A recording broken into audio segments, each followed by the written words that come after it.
Alright guys, so here's the backup camera that I chose. And there's a whole bunch of different varieties of backup cameras. You got a little pigtail, you got your power, you got your video feed. This is the cord that it came with. It has a power built into the RCA cable. Hopefully this is going to be long enough. We're going to find out. And basically all it does is it screws to the license tag. Now this license tag's got a stud on the inboard side, and then the outboard side just got the two screws. So we'll see how that's going to go. And I looked in here and I think there's a plug right here, and I think those are probably the wires going down to the lights. You can see you got one on each side. So I'm assuming that I'm going to be able to put that camera here, route the wires up into this cavity, and then fish them up through here, and then it's just a matter of running them down and following the factory bundle to the dash area, then running it up to the radio. So it should be pretty easy. Let me get set up and we're going to take a look at this.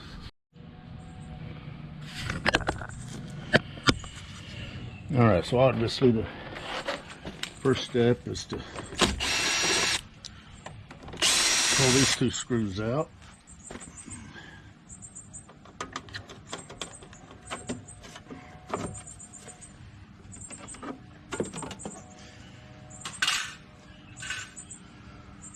Okay, it looks like there's a couple screws here, and there's a little plastic insert here that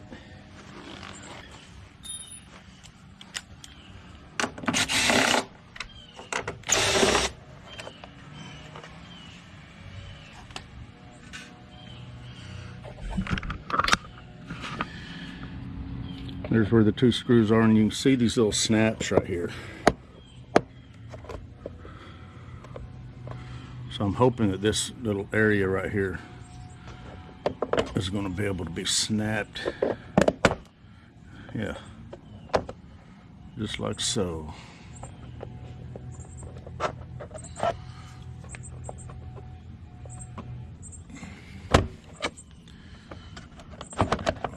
Oh, okay, we got our light.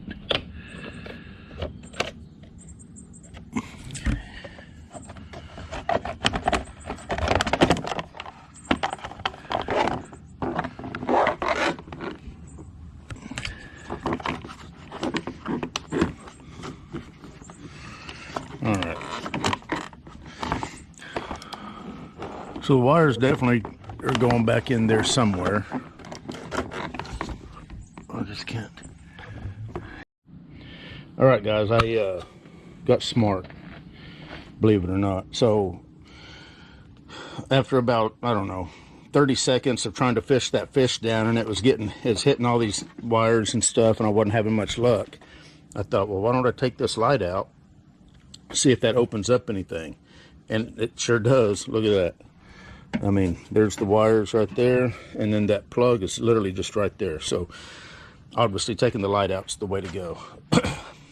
So right now I'm just going to well, I'm going to put the camera up so that you can watch the fiasco.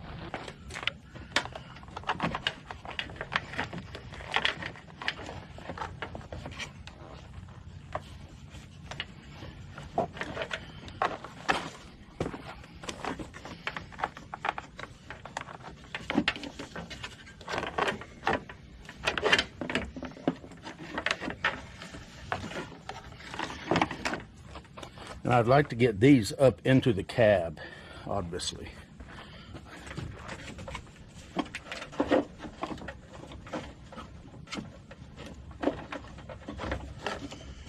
And there we go. So we're there. So the light, if you've never taken your Jeep light out before, is only held in with these two inboard screws. Then you got a couple little snaps right here for this. So these two inboard screws. All right guys, so I've almost got this back together. I did snap this back up in here, and it's kind of tight where the wire comes through. So what I thought I would do is I'm going to heat this little pry bar up. I'm just going to melt a little notch right here in this plastic. You could also file it out or whatever, but I'm just going to heat this up with my torch.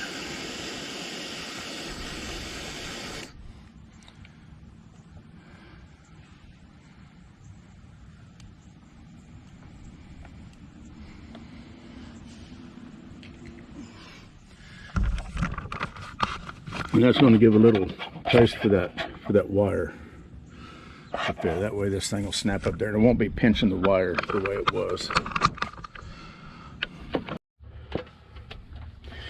All right, guys, so all I'm doing is I'm taking the power cord.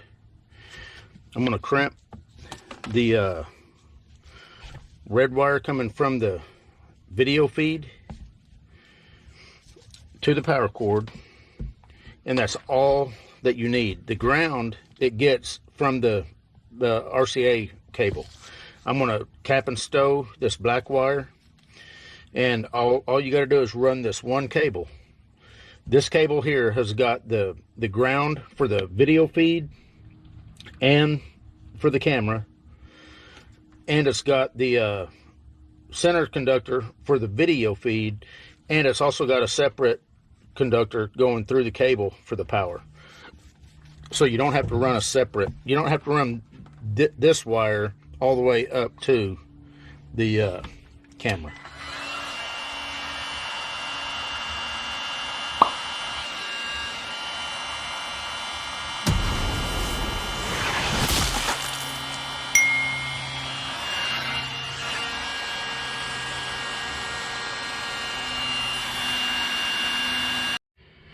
All right, guys, so I've got all this stowed nice.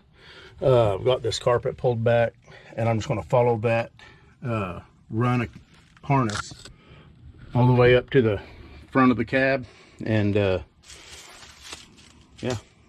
get it plugged into the radio. I'll show you that. I'm not going to show the run because that's pretty boring, but I will show how it hooks up to the radio. But back here, we're done. I do have the camera mounted up already. I temporarily plugged this in to the radio to verify how the camera was going to be mounted, whether it was this way or this way. I did have to flip the camera, so I melted another spot on this side so the cable would have a place to run. This seems pretty solid with just the one screw holding it. You got the little stud right here. I was thinking about drilling a hole through that little plastic nub and putting a secondary screw in. Oh, I just noticed I got to put my tag on the inside of that too. But the camera seems, I mean, this is a very rigid mount for the camera. So whenever I snug this one screw up here, it really tightened up the whole mount all the way across. I would like to have another screw right here, but honestly, I don't think it's needed. Anyway, let me get this mounted or ran, and whenever I get up front to the radio, I'll show you the initial hookup and then show you how it all works. All right, guys, so this is probably one of the easiest and fastest wire runs I've ever done.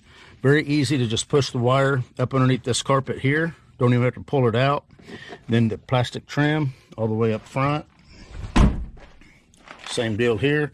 I did pull this push pin up so that the wire would be on this side of it instead of this side. And then on up the kick panel, and then up and over, I just draped it up and over some pre-existing harnesses and used my little wire fish to run down through the dash.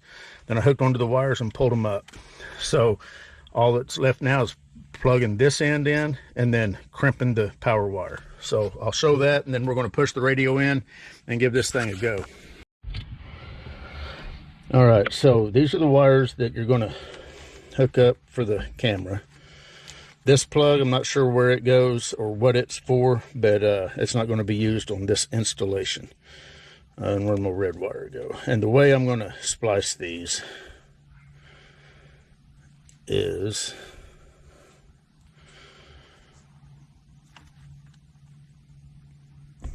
using one of these wire caps. They do pretty good. That's it. So if everything is correct, we should have a backup camera now.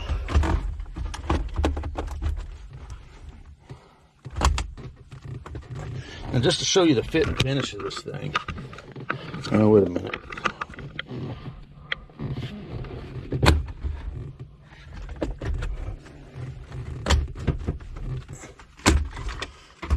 Yeah, something's holding us up.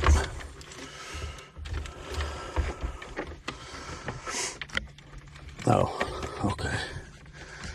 I think it might be that right there. There we go. Let me show you the fit and finish. It's flush with the top, and as you can see how much bigger the screen is. The only thing is that the window controls, you'll have to kind of get used to those because they're kind of sunk in deeper now because the head unit sticks out farther than the factory, but very small price to pay to have such a nice system.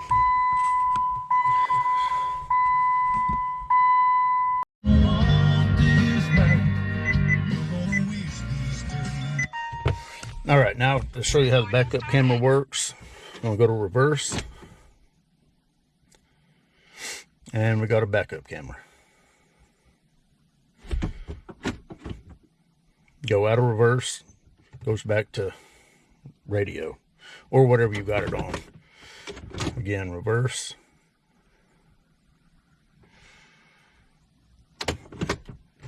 Back to park. Anyway, that's pretty much it, guys. This was the Idoing Android. This is Android 12. Also, I forgot to mention that at the intro of this video, that this radio uses Android 12 for the operating system. And I'm still getting used to it. I've got to go through and get it all tweaked exactly the way that I want it.